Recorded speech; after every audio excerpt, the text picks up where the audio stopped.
اعوذ باللہ من الشیطان الرجیم، بسم اللہ الرحمن الرحیم۔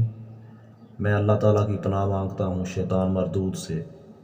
شروع اللہ کا نام لے کر جو بڑا مہربان اور نہایت رحم کرنے والا ہے۔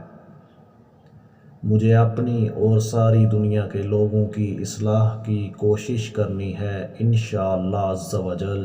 صلو علی الحبیب صلی اللہ تعالی علی محمد صلی اللہ علیہ وآلہ وسلم۔ حدیث شریف، فرمان مصطفیٰ صلی اللہ علیہ وآلہ وسلم، روزے کی حالت میں جس کا انتقال ہوا، اللہ پاک اس کو قیامت تک کے روزوں کا ثواب عطا فرماتا ہے۔